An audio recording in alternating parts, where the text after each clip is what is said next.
usually I do that one, like the microphone's here and I like tap on the microphone and it makes the percussion.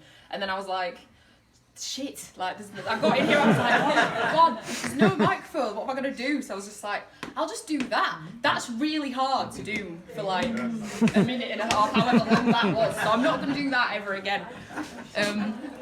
So, also, I mean, you know, Sam said, like, do you need anything? I said no, but I've not really thought about it. So I think, Dad, can you hold this? Thank you. You don't need to be able to read it, you just... So, yes, hello. Sam, thank you for having me.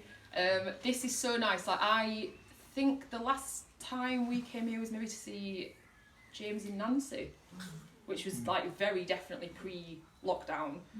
And so it's just really nice. And I was saying to Sam earlier, I've never seen the garden, I don't think, because then Sam said, like, I've never been to one of these gigs where it's been light outside, so it's just been dark, so it's beautiful out there. So I'm only going to do a couple. So the next one that I'm going to do is a song called The Easter Tree. So I usually do things unaccompanied, so it's just like, you know, this is an unaccompanied one. It's a song that June Tabor does. And she recorded it in 1977, but it's actually written by a man called Dave Golder. And I've never so far heard anyone else sing this, but it's really depressing. Which is my favourite sort of song to do, but this is particularly bad. I'm just going to have a bit more wine as well. I'm quite nervous. I just feel like, because Sam said, like, my dad's obviously a musician. Can you see that? Yes, it's fine. My dad's a musician and I'm trying to do more of this. Since lockdown, I've kind of decided that, you know, life is short and that I want to do this, and so I'm trying to do it. But I think opening for Eliza is quite it's kind of gone from 0 to 9 million, like, and I'm not quite sure how it happened. Well, I do know this because I messaged Sam and said, can I do it? And he said, yeah, so that's how it happened. You asked me, though. I did, yeah. And I was like, oh God, now I've got to do it.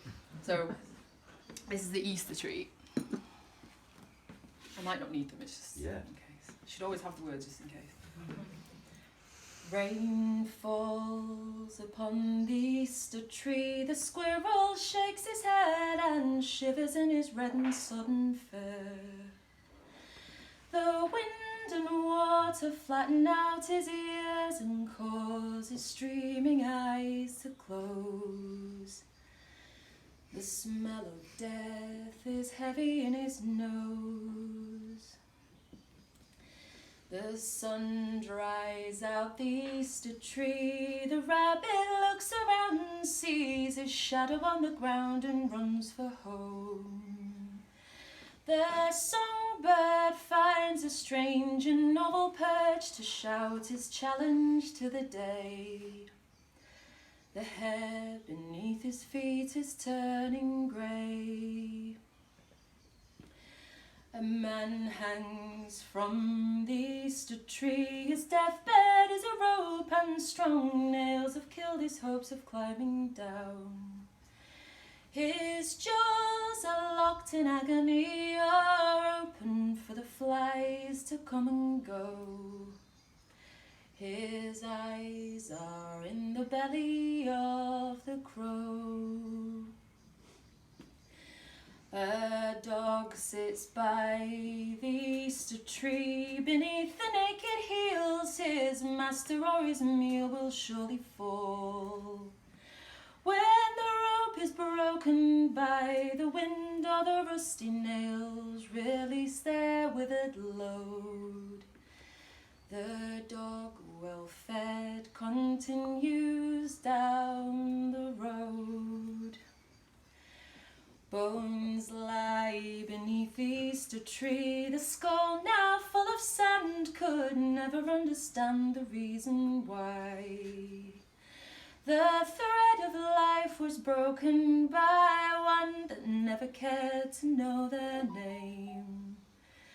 They played and lost in someone else's game. The leaves upon the Easter tree are red red with human blood, since justice chose the wood to make a sword. When a man was hanged from Tyburn tree or crucified along the road to Rome, his blood and tears have stained the face of stone.